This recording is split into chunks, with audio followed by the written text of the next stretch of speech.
저는 오늘 이 말씀을 통하여서 새 사람을 입은 자의 삶이라는 제목으로 여러분들과 말씀을 나누고자 합니다. 여러분, 우리가 예수 그리스도를 주님으로 영접하고 그리스도인이 되었을 때는 두 가지 변화되는 모습을 봅니다. 이 두 가지의 변화되는 모습인데 보여지는 변화와 보여지지 않는 변화가 있다는 거예요. 여러분, 보여지지 않는 변화가 어떤 변화일까요? 우리의 신분이 바뀌었다는 것이죠.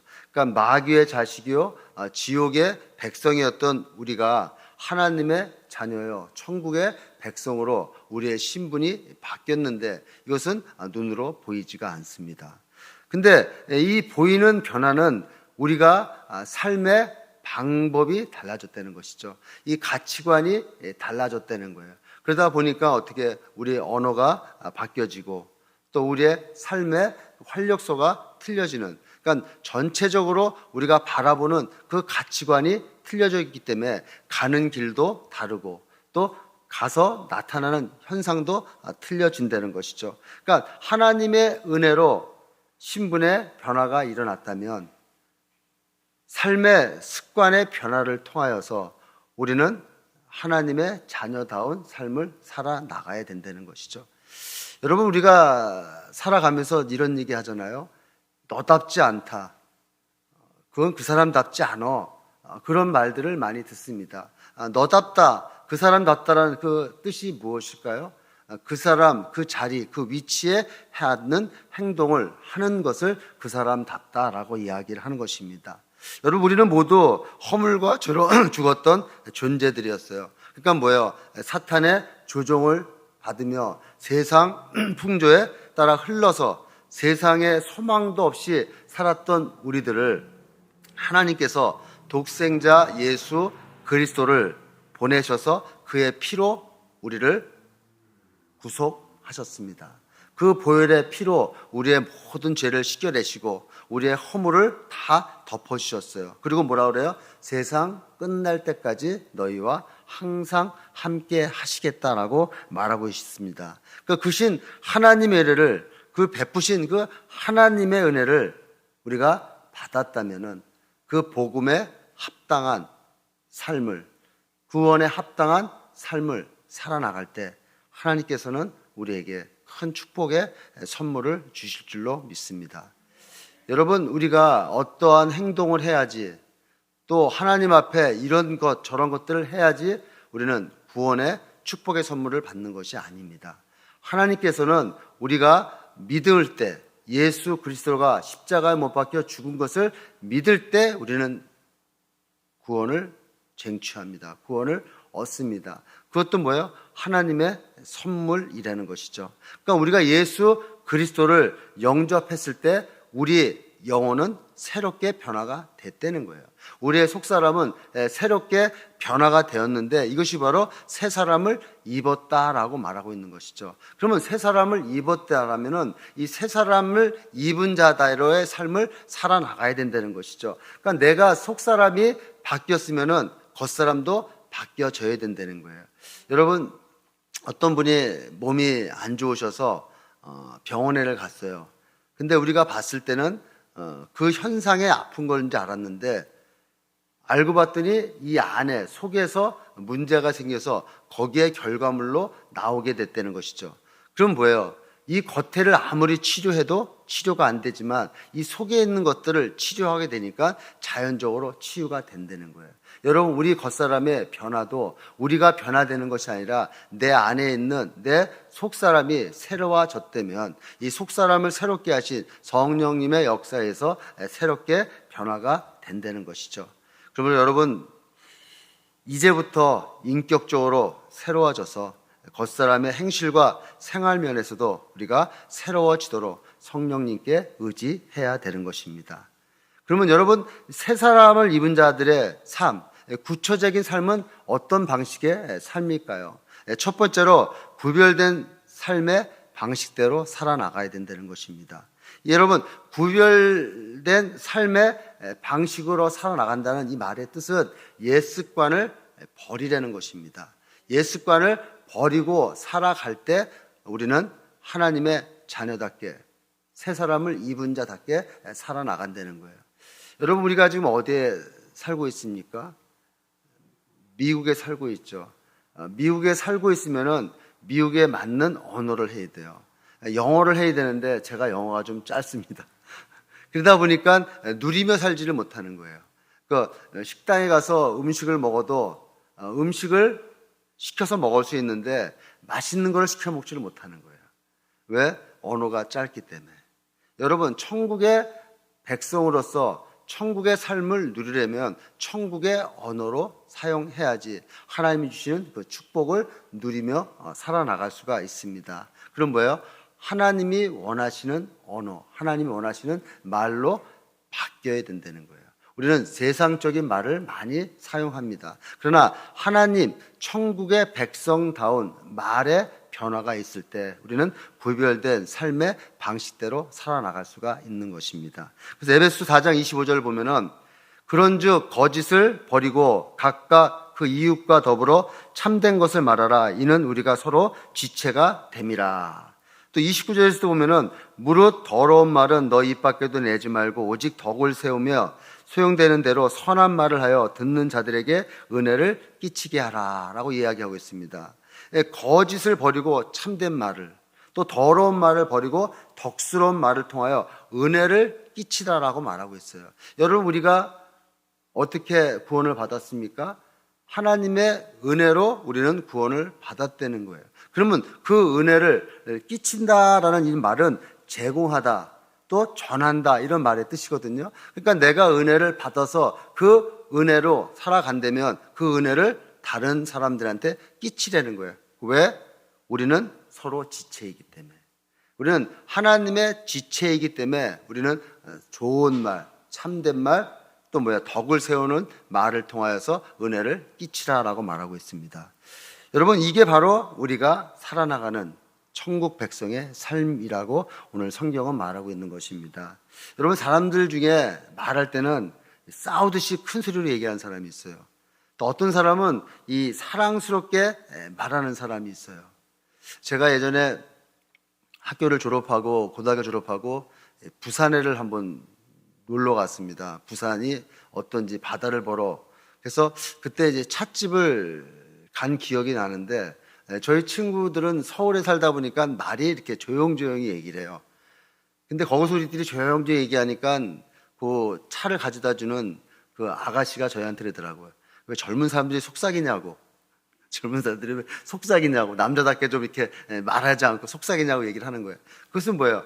사람마다 특색마다 말이 큰 사람이 있고 적은 사람이 있고 속은 사람이 있고 또 말을 크게 하는 사람이 있다는 거예요. 근데 이런 것을 얘기를 하는 것이 아니라 언어를 바꾸라는 얘기는 내가 부정적으로 얘기를 하고 있는지, 남에게 또 피해를 주는 말을 하고 있는지, 남의 삶의 생명을 나쁘게 하는 말을 하는지, 이것을 얘기하고 있는 거예요. 여러분, 우리 사람들이 치과에 가면은 이를 이빨이라고 부르지 않고 이라고 불러요. 그죠? 그러니까 짐승들을 부를 때는 이빨이라고 부르지만 우리 사람들을 얘기를 할 때는 이라고 얘기합니다. 이게 이렇게 관련해서 좀 재밌는 이야기가 있어요. 어떤 사람이 어느 날 이 치아에 문제가 있어가지고 치과에 찾아갔답니다. 치과에 찾아가서 그 치과 의사한테 선생님, 내 이빨 좀 봐주세요. 이 이빨이 어금니가 아파가지고 아주 시리고 또 이 이빨이 신통치가 않아서 큰일입니다 라고 말했답니다. 그러자 이 치과 의사가 눈을 크게 뜨면서 이렇게 얘기하더래요. 그러면 눈가는 괜찮고 배때기는 또 대가리는 어떻습니까? 아프지 않습니까? 이렇게 이야기하더라는 겁니다. 여러분, 같은 말을 쓰고 같은 단어를 써도 어떤 말은 사람의 마음을 기쁘게 하고 사람의 말을 즐겁게 하지만 어떤 말은 사람의 말을 거슬리게 한다는 거예요. 제가 선교를 다녀왔다가 한국에 잠깐 들려서 우리 친구들을 잠깐 봅니다. 그들에게 복음을 전하려고 친구들을 만나요.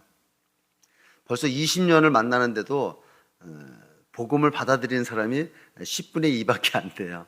근데 그 친구들하고 얘기를 하면은 거의 말의 반이 욕이에요. 이 욕이 접속사예요. 욕이 빠지면은 대화가 안 되는 거예요.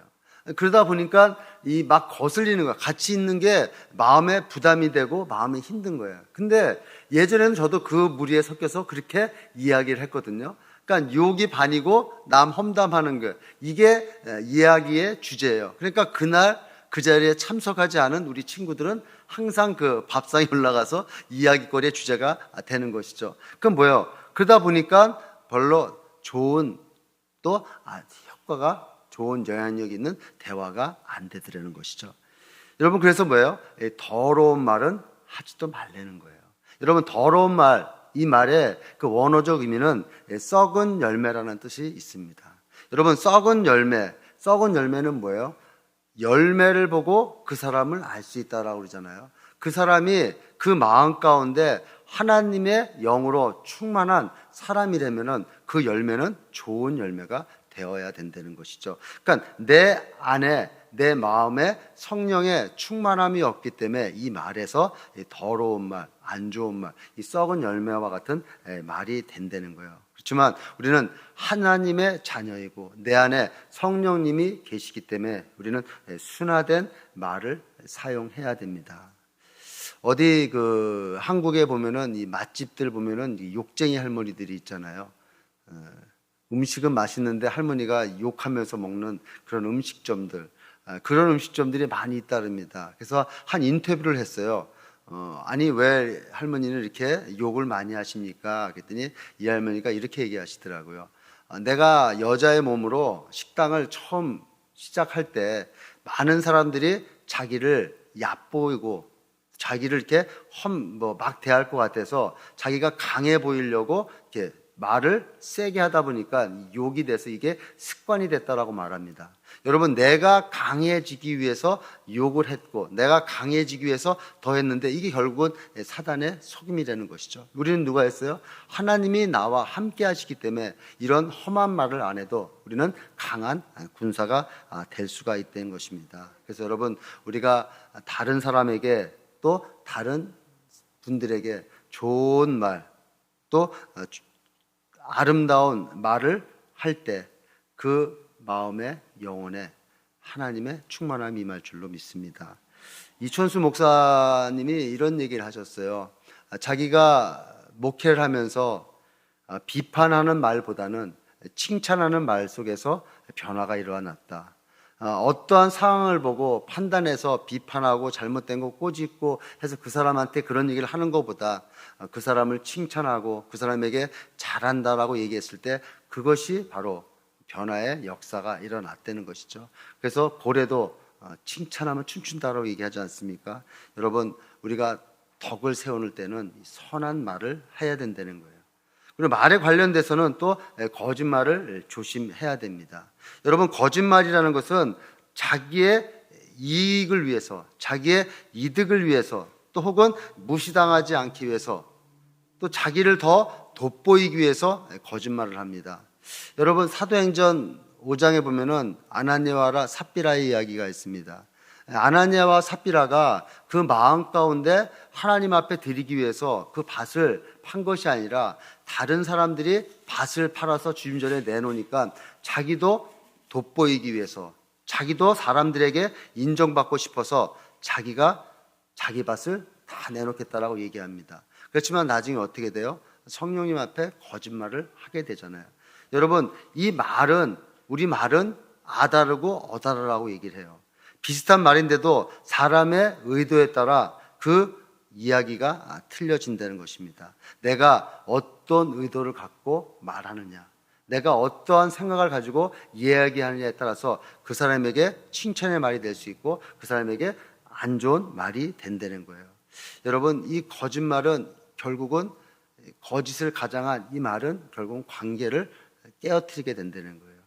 여러분, 하나님과 인간과의 관계가 이 사탄 마귀의 그 거짓된 말에 속아서 관계가 깨어지지 않습니까? 이 거짓은 결국은 이 신뢰를 무너뜨리기 때문에 사람과 하나님과의 관계, 또 사람과의 관계에서 다 신뢰의 다리를 다 허물게 된다는 것이죠. 여러분, 오늘 살아가는 우리 사회 왜 이렇게 혼란스럽고 신뢰성이 없습니까? 정치인들이 말, 또 기업인들이 말, 또 여러 각부에서 나오는 그 말들이, 심지어는 종교인들, 이 목사님들 말까지 신뢰를 잃어버리는 말을 하기 때문에 지금 이 세대가 어렵고 혼란에 있다는 것이죠. 이것은 비극인 것입니다. 여러분, 우리 크리스천들은 어떤 일이 있어도 거짓된 말을 한다는 거예요. 네, 참된 말. 그것은 왜요?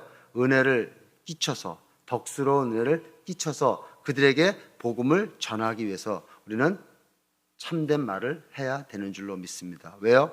우리는 하나님과 함께 하기 때문에 그런 것이죠.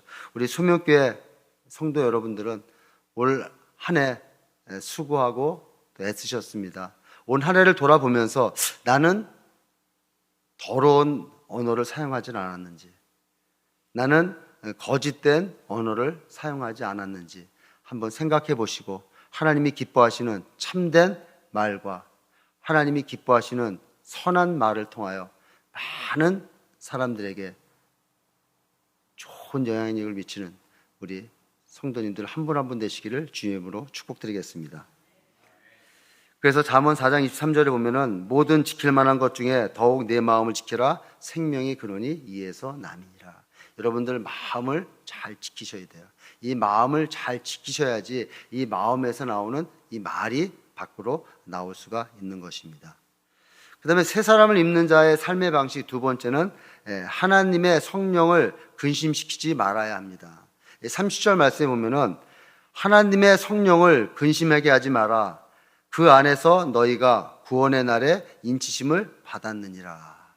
여러분이 근심하다라는 이 말의 이 원어의 의미는 슬프게 하다, 서운하게 하다라는 말입니다. 그리고 이 30절 말씀을 해석하면 어떤 말이냐면은 성령에 의해 구속이 완성되는 날까지 인을 치신 하나님의 것으로 날인을 찍었기 때문에 너희가 불의를 행하면 내 안에 내주하시는 성령님이 슬퍼하시고 내 안에 있는 성령님이 서운해 하신다라는 그 말 뜻입니다. 여러분, 우리가 어렸을 때, 지금도 자녀를 우리가 키우고 있지만 부모님들이 가장 마음이 아파하고 걱정하는 것이 무엇입니까? 우리의 자녀들이 안 좋은 사람과 어울려 다니고 그 영향력으로 안 좋아질까 봐, 죄악에 빠질까 봐 우리는 항상 걱정하잖아요. 그래서 야, 너 요즘 누구랑 만나냐? 너 요즘 뭐하고 지내냐? 얘기하는 게 뭐예요? 안 좋은 길로 나아갈까 봐 그렇잖아요. 그러니까 성령님도 마찬가지라는 거예요. 성령님도 우리를, 예수님이 재림하셔서 구속이 완성되는 그날까지 우리를 인치셔서 우리를 하나님의 자녀로 끌고 가셔야 되는데, 우리가 사탄의 마귀에 쓰러져서 넘어지면은 하나님이 얼마나 걱정하시겠습니까? 이 말을 하는 거예요. 그래서 뭐예요? 마귀에게 틈을 주지 말라는 거예요. 우리가 사탄 마귀의 그 괴계에 넘어가지 않게 하기 위해서 27절에 보면은 마귀에게 틈을 주지 말라라고 이야기합니다. 근데 언제 틈이 들어가요? 언제? 26절에 보면은 분을 냈을 때, 분을 냈을 때 그 분을 내고 죄를 짓지 말라는 얘기는 뭐냐면, 우리 다 분 냅니다. 화내요. 그 분 내지 말라라고 얘기하는 것이 아니라 분을 내어도 죄를 짓지 말라는 거예요. 여러분, 우발적인 사고가 난다 그러잖아요.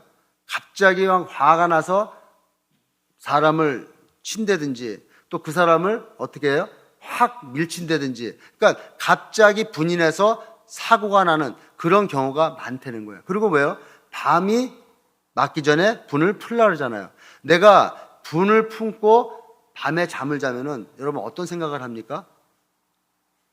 그 사람을 해코지할 생각, 나에게 분내게 했던 사람을 나쁘게 할 생각으로 잠을 자게 된대. 그렇게 밤을 샌다는 거예요. 그러면 밤에 사단의 꾀임에 넘어간다는 것이죠.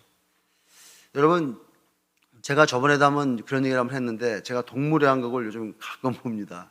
근데 동물의 왕국을 보면은 참 이 약육 강식의 세계가 참 무섭고 좀 이렇게 어떻게 보면은 질서가 좀 있는 것 같아요. 근데 이 맹수가, 저는 생각할 때 맹수가 먹잇감을 찾아서 다 잡을 줄 알았어요. 근데 그렇지가 않더라는 거예요. 이 사자가 먹잇감을 찾기 위해서 뭐 코뿔소라든지 또 뭐 기린이라든지 코끼리라든지 뭐 들소라든지 잡으러 다닐 때 그들은 초식 동물이기 때문에 이 동물들한테 물지 않습니다. 근데 동물하고 잘 보면요, 이 앞으로 1대1로 맞들 때는 사자가 도망가요. 이길 수가 없어요. 등치도 자기보다 2배 정도 넘고 또 힘도 세기 때문에 이 뿔로 그냥 받으면은 넘어가더라는 거예요. 근데 그 동물의 걸 자세히 보면 이 사자가 어느 때 공격하냐면요, 이 들소들이 뛰어갈 때 뒤로 공격해요. 뒤에서 올라타서 무너뜨려서 넘어뜨리면서 또 무리들이 모여있을 때 무리를 흩어서 약한 데로 침투해서 들어갑니다. 또 이 맹수들을 잡는 이 들개들은 어떻게 하냐? 이 동물의 항문을 공격을 해요. 가장 약한 항문을. 그러니까 사자도 이 들개들을 만나면은 이 항문을 공격을 당해서 다 먹잇감으로 들려진다는 거예요. 그것은 뭐예요? 연약한 부분이 보여질 때 사탄은 그 틈을 타고 들어간다는 거예요. 그래서 성령을 근심하지 않게 하는 것은 내가 분을 낼 수도 있지만 그 분을 통하여서 죄를 짓지 말고 그 분이 났으면 분을 빨리 푸는 것이, 그것이 사단의 괴계에 안 넘어간다는 거예요. 그래서 베드로전서 5장 8절에 오면은 근신하라 깨어라 너희 대적 마귀가 우는 사자같이 두루 다니며 삼킬 차를 찾나니. 이 사탄 마귀는 우리가 틈을, 약한 곳을 보일 때까지 찾아다닌다는 거예요. 여러분, 성령 충만하고 마음 충만할 때 사탄의 세력에 공격이 안 넘어갑니다. 사탄의 계획에 안 넘어가요. 그것은 안 돼. 그렇게 하는 거 아니야. 그러면은 하나님 기뻐하시지 않아. 그렇지만 내 마음에 분이 나고 내 마음에 화가 나서 있을 때 내 마음에 들어오는 거예요. 야, 한잔 해야지. 야, 가서 해야지. 이런 마음 가운데 이게 바로 약한 것을 침투하는 사단의 전략이라는 것이죠. 그러니까 하나님, 성령님은 그것을 이야기를 하고 있는 거예요. 그러면서 뭐라 그럽니까? 하나님은 항상 깨어서 기도하라라고 말하고 있는 것이죠. 그 틈을 벗어나지 않기 위해서. 여러분, 분을 낼 수도 있어요. 그렇지만 그 분은 빨리 푸시는 게 죄를 짓지 않고 사단에게 넘어가지 않는 것입니다. 그리고 에베소 4장 28절에 보면은 성령을 근심케 하지 않기 위해서 도둑질 하지 말고 선한 직업을 가지고 선한 구제를 하라고 말합니다. 여러분, 도둑질 하지 말라는 권면에 그치지 않고 더 적극적으로 노동을 통해 가난한 타인을 도우라고 이야기하고 있어요. 권면하고 있어요. 여러분, 이 도둑질하는 근본 이유는 뭐예요? 자기의 이기심이에요. 그러니까 자기의 유익을 위하여 도둑질을 하는 그 행위를 한다는 것이죠. 여러분, 만약에 어떤 청년이 스마트폰을 구입하고 싶어서 도둑질을 한다면 그는 자기의 이익을 위해서 먼저 생각한 거죠. 그렇지만 자기의 유익을 위해서 남의 것을 훔친다면 다른 사람은 어떻게 해요? 힘들어지죠. 그러니까 다른 사람에게 선한 일을 하는 것이 아니라 해를 끼치는 악한 일을 하게 된다는 거예요. 여러분, 하나님은 우리를 위하여 자기 유익을 버리시고 이 땅에 오셔서 십자가에 못 박혀 죽으시고 너희도 나와 같이 살아라라고 얘기하고 있습니다. 내가 살아나가는데 남에게 유익을 주고 남에게 도움을 주는 그런 삶을 살아야 되는데 이 도둑질한다는 이 자체가 결국은 남에게 피해를 주고 남에게 안 좋은 악의 영향을 준다는 거예요. 여러분, 우리가 살아가면서 선한 영향을 미치는 것은, 선한 영향을 하는 것은 도둑질하지 않고 우리가 힘써 벌어서 우리가 노동하여서 베풀려는 거예요. 사도 바울은 뭐라고 얘기합니까? 일하지 않는 사람은 먹지도 말래라는 거예요. 여러분, 일을 안 하면서 잘 먹고 잘 살라고 생각하는 것은 그것은 도둑놈 심보예요. 우리가 노동하고 우리가 열심히 노력할 때 하나님께서 그 일 가운데 우리에게 넘치도록 은혜를 주신 줄로 믿습니다. 여러분, 우리의 손이 어떤 손입니까? 하나님이 만들어주신 아름다운 손이에요. 이 손으로 생명을 살리고 또 생명을 구원하는 이 손이 어떻게 도둑질하는 손이 되겠습니까? 노동하는 손, 어렵고 힘든 자를 도우는 손으로 바뀔 때 그것이 바로 성령님이 기뻐하시고 또 성령님이 행복해 하시는 그 일이 될 줄로 믿습니다. 여러분, 이제 크리스마스가 일주일 남았습니다. 이 땅에 우리를 구원하러 오신 예수 그리스도가 자기의 모든 것을 들여서 자기의 모든 것을 바쳐서 우리 인류를 구원한 것은 우리 인류가 우리 모든 예수를 믿는 자들이 구원의 선물로 말미암아 이 땅 가운데 하나님이 주시는 축복을 누리며 살기를 원하시는 거예요. 근데 우리가 주시는 축복을 누리지 못하는 것은 우리에게 그릇이 안 됐기 때문에 하나님이 담을 수가 없기 때문에 그런 것입니다. 여러분, 새 사람을 입은 자의 그 삶의 그 방식대로 살라라고 하나님은 우리에게 요구하시는 것은 하나님이 축복 주시기 위해서, 하나님이 주시는 그 복을 담을 그릇을 만들게 하기 위해서 하나님 우리에게 계속 요구하시는 거예요. 여러분, 우리가 무엇이 간데 하나님이 나를 구원해 주셨습니까? 내가 무슨 선한 일을 했기 때문에 구원해 주신 게 아니잖아요. 하나님이 나를 사랑하셔서 당신의 독생자까지 아끼지 아니하시고 우리를 구원해 주신 그 구원, 결국은 축복 주실 그 축복을 받을 때 하나님의 그 은혜에 우리가 보답하며 감사하는 길이 될 줄로 믿습니다. 세 번째로 새 사람을 입은 자의 삶의 방식은 하나님의 사랑을 실천하며 살아가는 것입니다. 에베소 4장 32절 말씀에 보면은 서로 친절하게 하며 불쌍히 여기며 서로 용서하기를 하나님이 그리스도 안에서 너희를 용서하신과 같이 하라. 여러분, 인간 관계에서 세워나가는 가장 중요한 일은 나에게 손해 끼친 사람들을 용서하는 것입니다. 어떻게 해요? 친절하게 불쌍히 여기며 용서하려는 거예요. 그래서 31절 말씀에 보면은 너희는 모든 악독과 노함과 분냉과 떠드는 것과 비방하는 것을 모든 악의와 함께 버리라. 이 구절 여러분 자세히 보세요. 여기에 어떤 얘기가 나옵니까? 악독, 노함, 분냄, 떠드는 것, 이 비방하는 것. 이거 주로 어떤 때 이게 나타납니까? 우리가 상처를 입을 때 나타나는 현상이에요. 내가 상처를 받으면 악독한 말을 합니다. 내가 상처를 받으면 노하게 돼요. 아무리 바르게 살고 선하게 살려고 해도 내가 상처를 받으면 나의 삶의 모습은 어떤 모습이요? 남을 비방하게 되고 또 떠들게 되고 악한 말을 하게 된다는 거예요. 이 모든 것들은 이 세상 사람들과 같은 그런 행태이기 때문에 이 모든 것을 버리라는 거예요.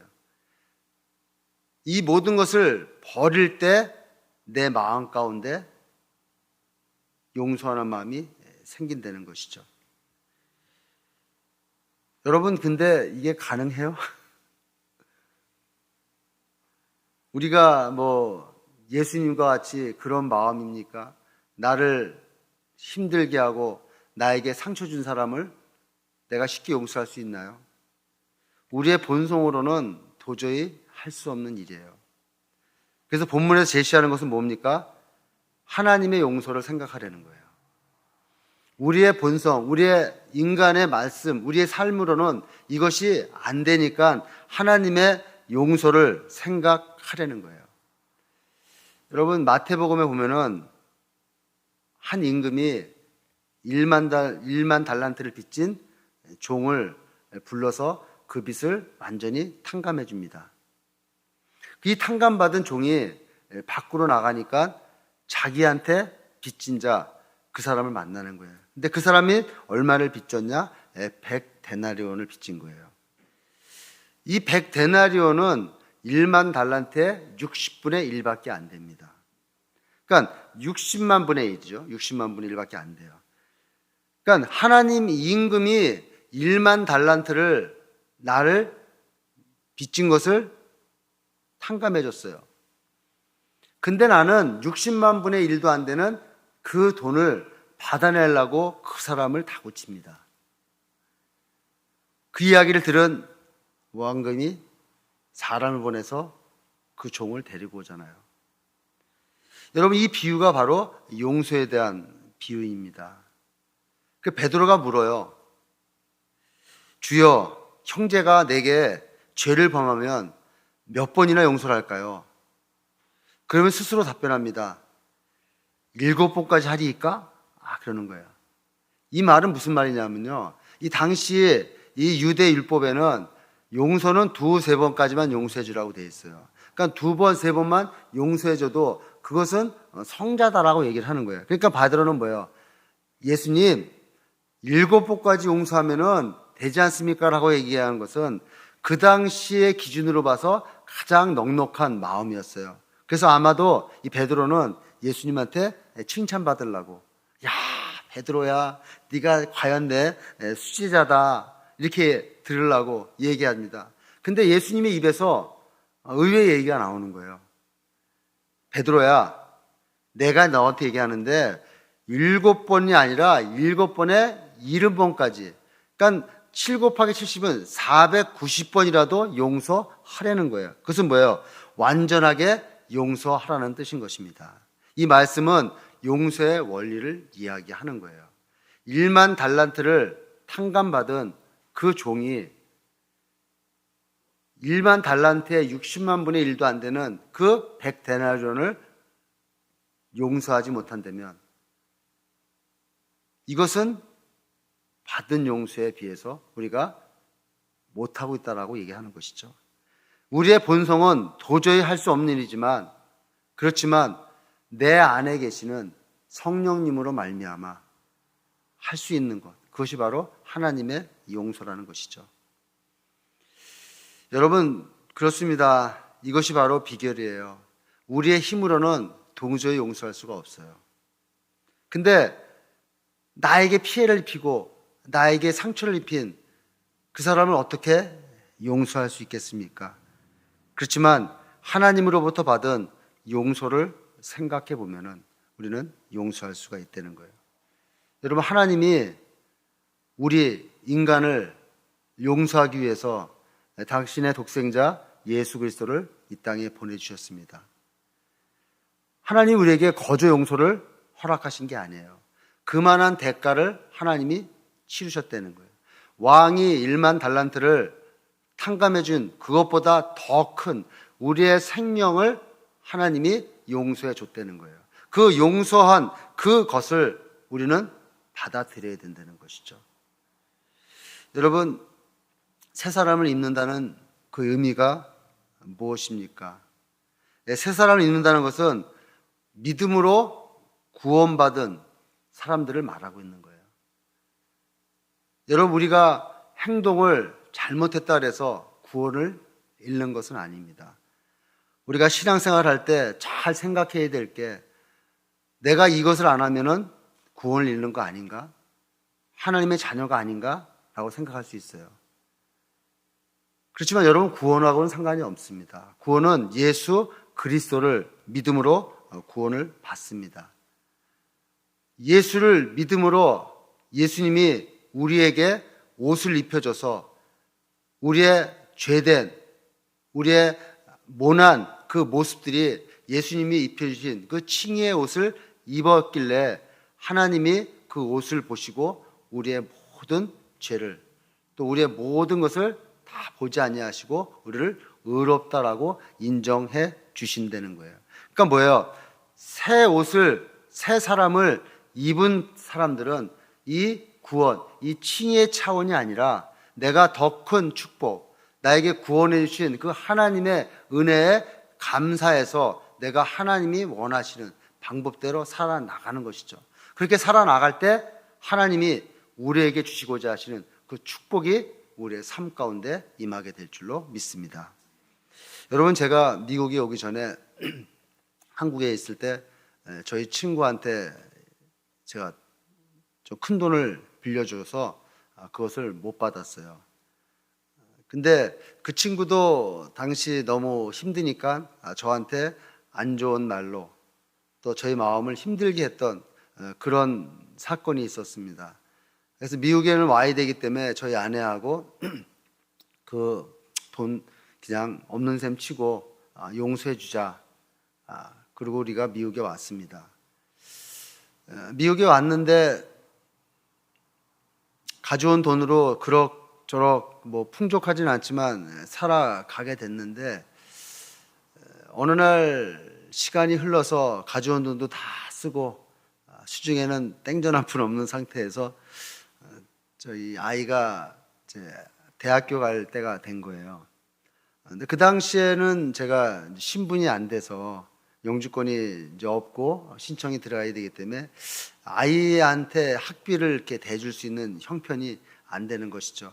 뭐 신분이 없어서 대학교를 못 가는 것이 아니라 학비가 없어서 못 가게 되는 그런 상황이 되니까 제 마음 가운데는 분노가 생기는 거예요. 그래서 어떻게 돼요? 그 친구가 생각이 나는 거예요. 그 돈만 있었으면은 우리 아이 학교 보낼 수 있을 텐데, 편하게 학교를 보낼 수 있을 텐데 하는 그런 마음이 들면서 그 친구를 용서했던 마음이 다시 불러나면서 그 친구한테 어떻게 화가 나고 그 친구를 이렇게 기도하면서 하나님 어떻게든지 좀 받게 해달라. 아까 말하는 것처럼 비방하는 그런 마음이 들더라고요. 근데 어느 날 한국에 다른 이제 저랑 친한 친구랑 통화를 하려고 전화를 하다가 저도 모르게 그 돈을 빌려준 친구한테 전화가 됐어요. 이 전화번호를 이렇게 누르다 보니까 습관적으로 그 친구들도 친한 친구였으니까 번호를 누른다는 게 그 친구 전화번호를 누르게 돼서 여보세요 하는데 그 친구예요. 내가 A란 친구한테 전화를 했는데 왜 이 친구 얘기가 나오지? 이 목소리가 나오지? 근데 아무 말을 못 하겠더라고요. 마음 가운데는 야 하나님이 또 기회를 줬나 보다. 야 돈 갚아라 내 저할라 그런 마음이 안 나더라는 그 마음이 마음 가운데 있었는데 그 마음 가운데 그 말이 안 나오더라는 거예요. 그 말이 안 나오더라고요. 그러면서 그 친구한테 또 복음도 못 전했어요. 그러면서 그냥 전화를 끊고 하염없이 기도했습니다. 하나님, 이게 제 본 모습인 것 같습니다. 하나님, 용서도 못하고 또 돈도 못 달라고 얘기도 못하고 이게 뭡니까 하고 기도하는데 마음 가운데 네가 용서하지 않은 것 같다는 거예요. 그래서 제가 그 후에 친구한테 연락이 왔어요. 다른 친구 변호사 하는 친구한테 연락이 와서 그 친구가 어머님이 소천하시면서 돌아가시면서 재산을 남겨둔 게 있는데 그 재산이 오게 되면은 네 돈을 갚을 수 있을 것 같은데 한번 내가 주선해 줄까 얘기를 하더라고요. 근데 그때 제가 얘기했습니다. 됐다. 어차피 우리 아내랑 용서했고 그거 안 받으려고 우리가 마음 먹었던 거니까 그 친구가 자발적으로 뭐 준다면은 받지만 그렇지 않고는 안 하겠다. 그 이야기를 하고 얼마 후 영주권이 나오게 되고 또 우리 아이가 학교를 가게 됐습니다. 여러분 용서하는 게 쉬운 게 아니더라고요. 저는 용서했다라고 마음을 먹었는데 내가 어려운 일이 닥치고 힘든 일이 닥치니까 그것이 내 마음 가운데 들어오더라는 것이죠. 여러분 새 사람을 입는다는 또 새 사람을 입은 자의 삶의 방식은 바로 하나님이 기뻐하시는 삶의 방식입니다. 하나님의 사랑을 실천하는 그것이 바로 새 사람을 입은 자의 삶의 방식입니다. 여러분 저는 그렇게 생각해요. 제가 이제 소명교회 온 지 이제 4개월째 돼갑니다. 참 좋은 교회, 아름다운 교회 하나님이 보내주셔서 너무 기쁘고 너무 좋습니다. 근데 세상적으로 이렇게 바라보고 나타나면은 내가 지금 뭐 하지? 연말인데. 어떨 때 보면은 잘못된 선택인가 하는 그런 마음도 들었어요. 그렇지만 기도하면서 사탄아 물러가라. 사탄아 물러가라. 이런 마음이 들면서 어떤 마음이 드냐면은 마음 가운데 막 기쁨이 나오는 거예요. 그래. 하나님이 더 큰 축복을 주시기 위해서 이 땅 가운데 삶이 끝이 아니라 저 천국의 큰 상급을 주시기 위해서 나에게 새로운 개척지로 이 소명교를 허락하셨구나. 나에게 하나님께서 귀한 사명을 주시기 위해서 이것을 허락하셨구나 라고 느껴지면서 오늘도 이 말씀을 묵상하면서 내가 새 사람을 입은 자로서 내가 새 사람, 내가 이 새 교회, 이 소명교회에 내가 부임해서 이 소명교회 담임을 맡으면서 삶의 방식이 하나님이 기뻐하시는 삶의 방식으로 바뀌어야 되겠다. 힘들고 어려운 말이 아니라 긍정적이고 잘 될 거라는 하나님의 축복이 임할 거라는 그런 마음과 성령님이 기뻐하시는, 성령님이 원하시는 그 일과 하나님의 사랑을 실천하면서 나아갈 때 우리 소명교회 반드시 하나님이 들어서 주실 거라는 그런 마음의 감동이 오는 거예요. 아멘. 그래서 제가 오늘 찬양을 하나 준비했습니다. 소원이라는 찬양이에요. 그러니까 우리의 삶의 모습 속에서 우리는 좁은 길, 더 깊은 길, 더 높은 길로 가야 된다는 것이죠. 넓어 보이고 평화 있고 그런 것이 아니라 그것은 뭐예요? 우리가 하나님의 모습을 닮아가는, 예수님은 이 땅에 홀로 오셨어요. 하나님은 우리를 사랑하셔서 그 하나님의 권능으로 다 해결할 수 있었지만 우리를 위해서 그 좁은 길로 오셨다는 것이죠. 우리도 우리의 삶의 한 방식이라도 그 하나님을 따라가는, 여러분 올 한 해 이제 얼마 안 남았습니다. 한 2주 남짓 남았는데요. 올 한 해를 잘 마무리하시고 또 하나님의 은혜 가운데 잘 마무리하시고 내년에는 2023년도에는 우리 한번 뛰어보자고요. 새 사람을 입었으니까 한번 뛰어보자는 것이죠. 하나님이 우리 소명교회 반드시 축복해 주실 겁니다. 그런 응답을 받고 나아갈 때 우리의 소원, 하나님의 그 삶의 한 방식이라도 우리가 따라갈 때 우리가 내적으로 인격적으로 변화되고 하나님의 그 역사는 일어나며 이 소명교회가 하나님이 기뻐하시는 교회로 거듭날 줄로 믿습니다.